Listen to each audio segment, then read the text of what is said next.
Good afternoon. Today, good weather. Although the weather forecast said that we're gonna have thunderstorms and rain and hail and what have you. Anyway, this is Q&A 9 or 10. I can't remember because I haven't been doing this for the longest time. My special guest today is Mr. Carl Hemmings. Actually, we've never met in real life before. I've never ridden with him, never bumped into him.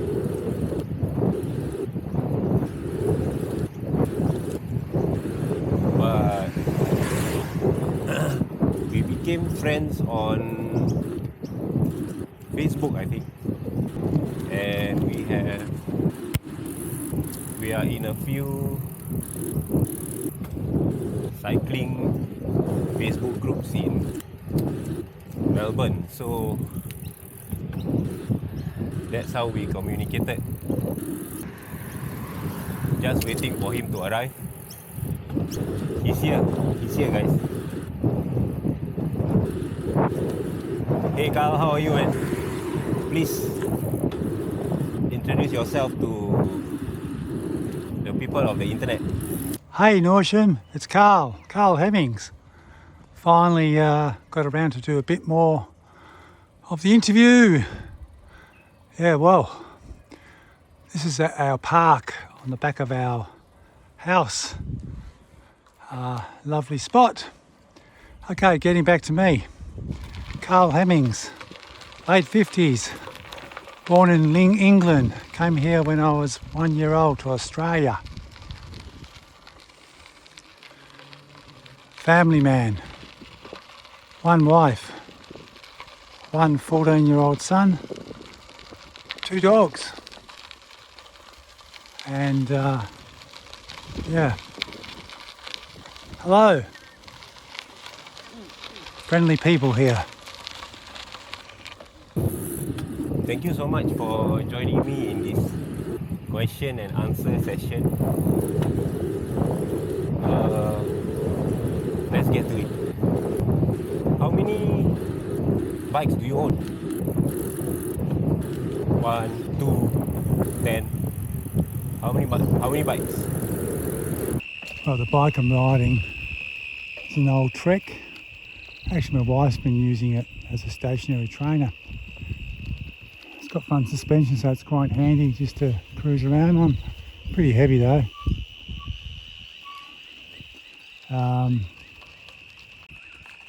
As I said, I'm riding on the Trek Hybrid, probably 10, 12 years old with front suspension. I have, let's go from the beginning. Got a touring bike which I went to Europe on in '97. Still got it, but don't ride on it much. I have a racing bike I used to race on. 531 double butted tubing, custom made for me back in '85. Over the years I upgraded the components to make it more modern. But I might be reverting it back to the old original look. Yeah, still got most of the stuff. I've got a velodrome track bike as well.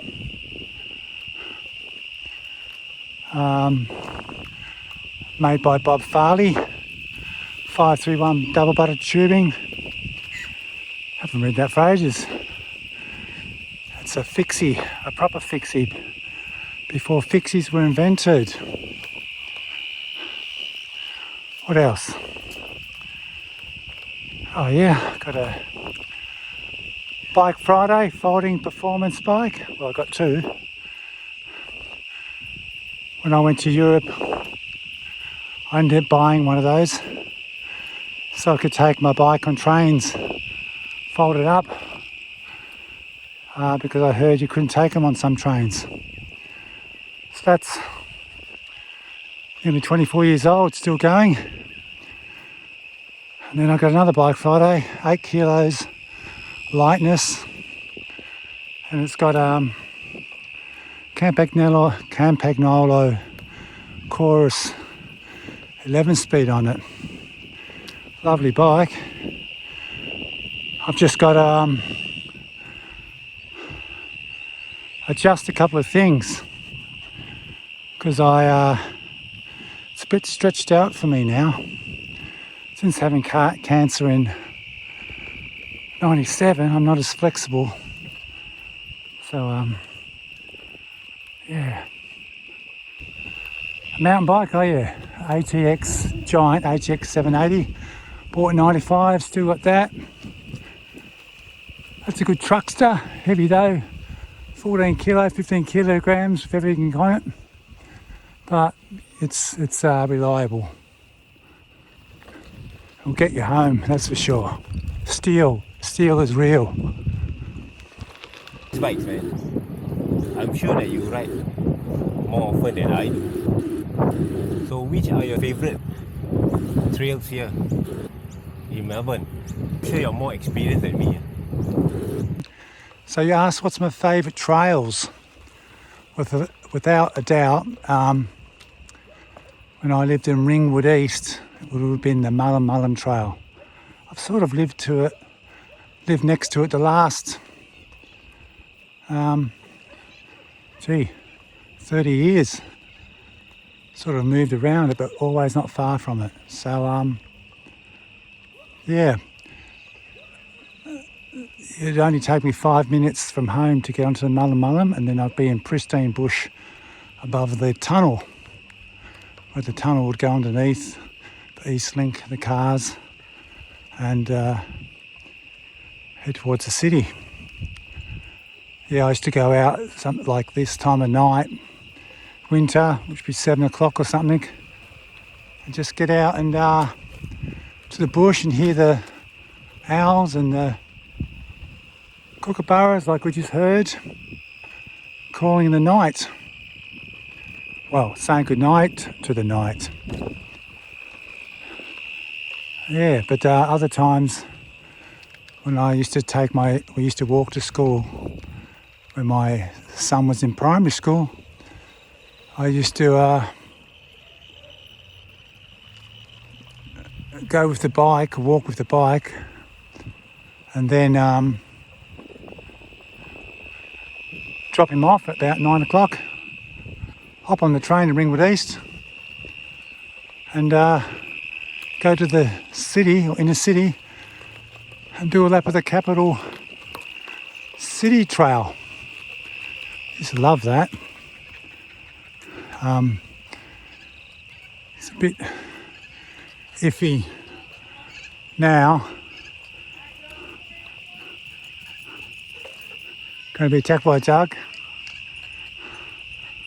No.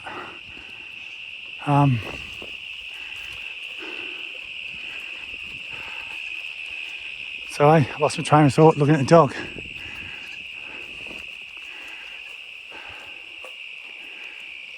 That's right.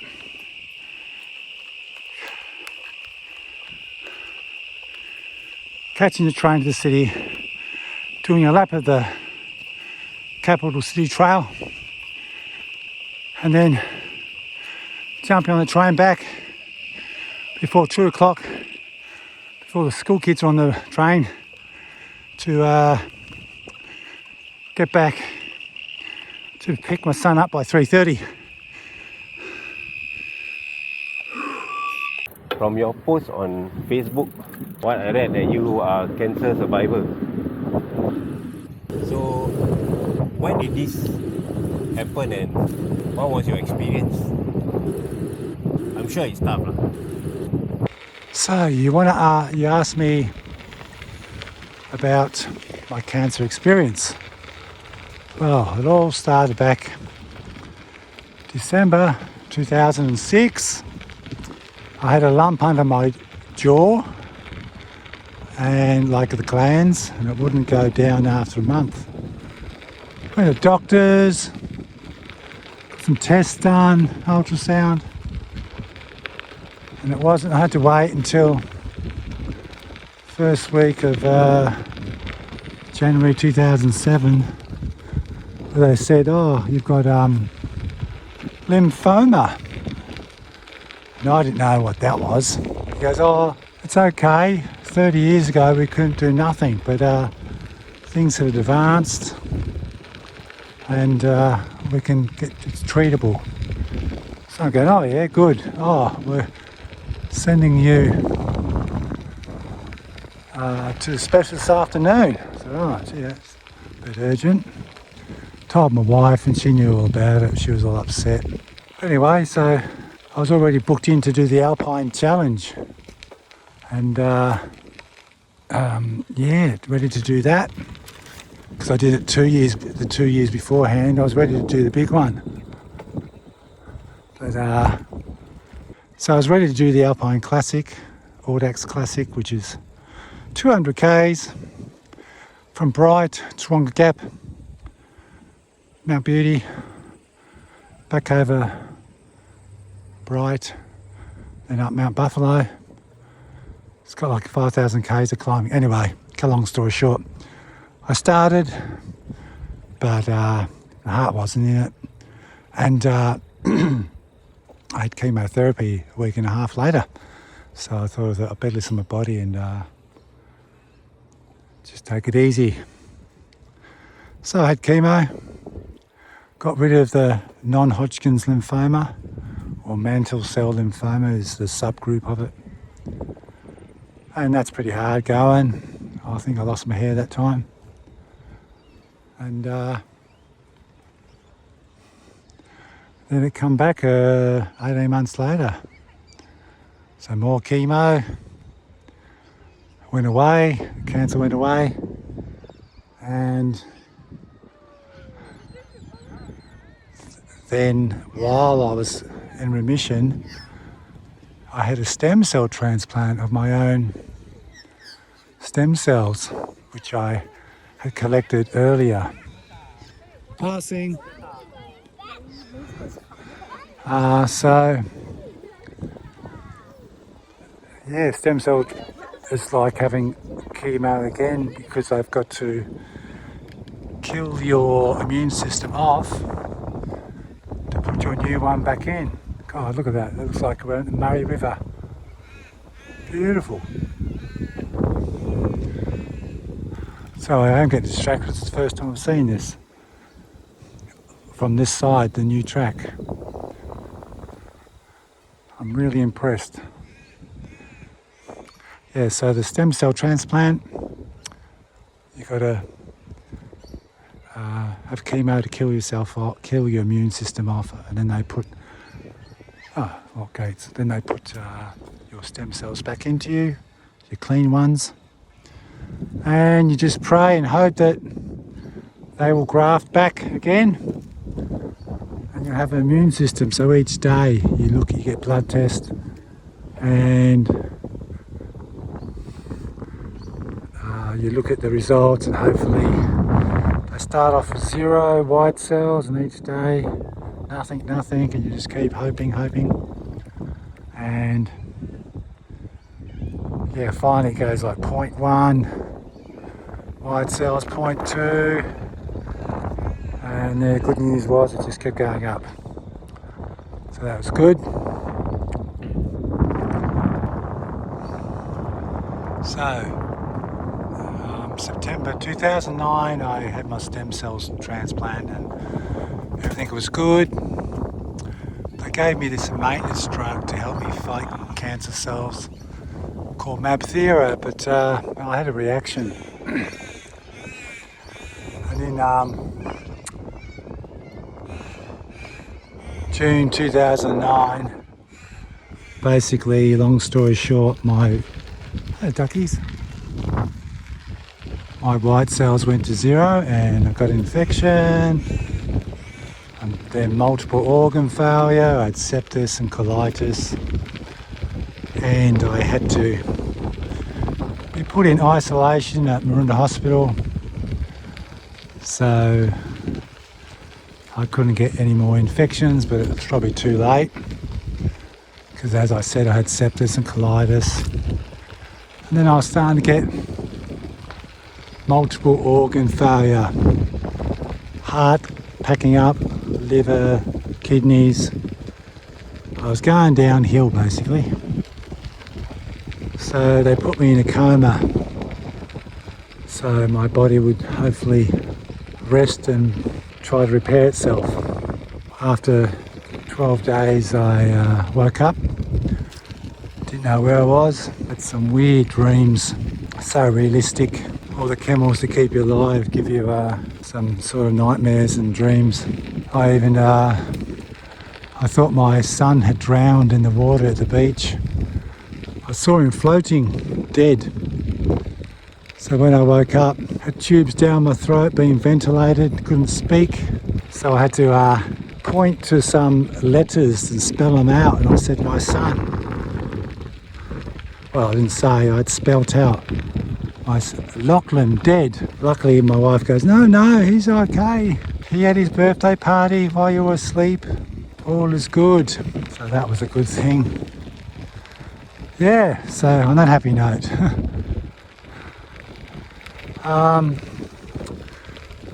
Yeah, so I was in hospital for 3 months because then when I woke up from the coma, they try to feed you with tubes and stuff intravenously, and one time I just couldn't keep it down. I felt horrible and bloated, and so I had a CT scan. I said, oh, you got gas in your tummy, you shouldn't have that. Let's go have an emergency operation, open you up. Yeah, so they opened me up, found I had a hole in my bowel, and yeah, if you want the details, poo, shit everywhere inside my body where it was just leaking out the bowels. So 2 days I've been cleaned up, basically. Basically they vacuumed my abdomen out and tried to get as much crap out. And then I guess they ran out of time and they just stitched me up, took me back to the bed, and then I had to go back into the surgery the next day to get vacuumed out again. And then it was a long, slow process of probably 2 months after that. No, sorry. 8 weeks in ICU. Marvellous staff at Maroondah Hospital, so caring. And then once I couldn't even hardly hold the toothbrush to brush my teeth. I was so weak. Lost all muscle mass. Because when you don't use it, you're just sitting there in bed, they reckon your body starts eating its own muscles to survive and you're not using it. Yeah. So I couldn't even walk. Anyway, so time passed. It was basically 3 months from start to finish in hospital, including 8 weeks in ICU and 12 days in a coma. And touch wood, nothing's major. Well, since 2011, gee, time flies. The last 10 years I've been probably hospital 3 times with bowel blockages because I had to take my bowel out, which had a hole in it, they can't repair it. So lately I've been getting blockages by eating probably not the best food, anything like corn and celery gets blocked. But other than that, I'm good. Except for bloody COVID comes along, hey. I think you have have your fair share of bike camping in Europe, if I'm not wrong. Where do you went for a bike tour in Europe? Can you please tell us more about the experience? I'm sure it was awesome. So I was cashed up, no commitments. I went to Europe and with the girlfriend at the time. Met her in England. We did a little bit of riding together. Stayed at my uncle's place in Essex, England. And things didn't work out. She went that way, I went that way. I ended up in Europe, September, October 97, and to be honest, I was feeling a bit sad that the relationship had ended. All alone, on my lonesome in Europe.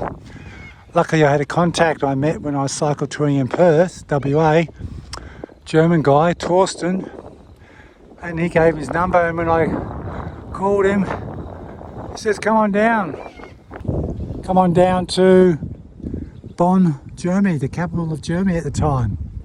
It's now Berlin. And yeah, I got a train. Oh, backtrack a bit. I did arrive in Holland, and it was beautiful blue sky, a bit like today, but it was like only 10 degrees. Yeah, it started to get cold, couldn't keep my toes warmed up, and then when it rained, it wasn't much fun. I met this guy from Korea, and we rode together. And he wanted to ride across the Alps near winter time. I said, nah, stuff that. So that's when I called my German friend and caught the train down to Germany. And that was fun after riding for a bit and on the train. I thought, oh, this is life, train travel. This is good. And when I got to his place, he said, oh, you've come all this way to Europe. Snap out of being sad about your girlfriend. And here's my backpack. You can leave your bike here and go off, see a bit of Europe. So that's what I did. First stop, caught the train up to Berlin. And it's starting to get really cold. Ice on the footpath. It's very slippery. And only having about 3 pairs of clothes, the ones you're wearing, the dirty ones and a spare set. And I didn't have really warm clothes, so I had to buy some more extra warm clothes. And yeah, got to Berlin. This lockdown is crazy, man. What's the first thing you want to do after we get out of this mess?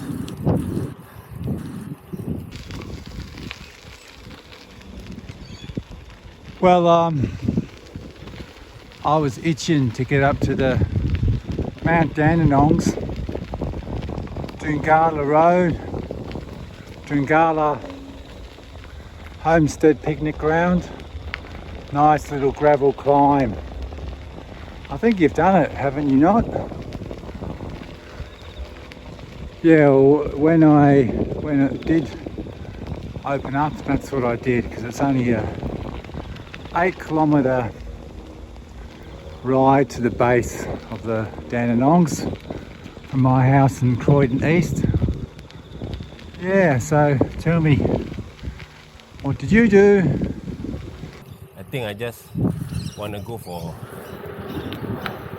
longer rides and try off a few routes on my bucket list.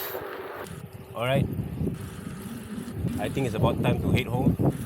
Thank you so much for appearing in this Q&A session, and thanks a lot for talking to me and talking to yourself on the bike. Maybe one of these days we can arrange to finally meet up for coffee and a chat, a real chat. Thanks, Carl. You take care. Ride safe. Bye bye. Thanks for inviting me onto your podcast, or whatever you want to call it, podcast. Questions with Norsham. God, sorry mate. And I hope your followers enjoy my little story. So can't wait to see what you come up with. Alright, catch you later. Okay guys, thanks for watching, listening to my Q&A session. I know I've been slacking.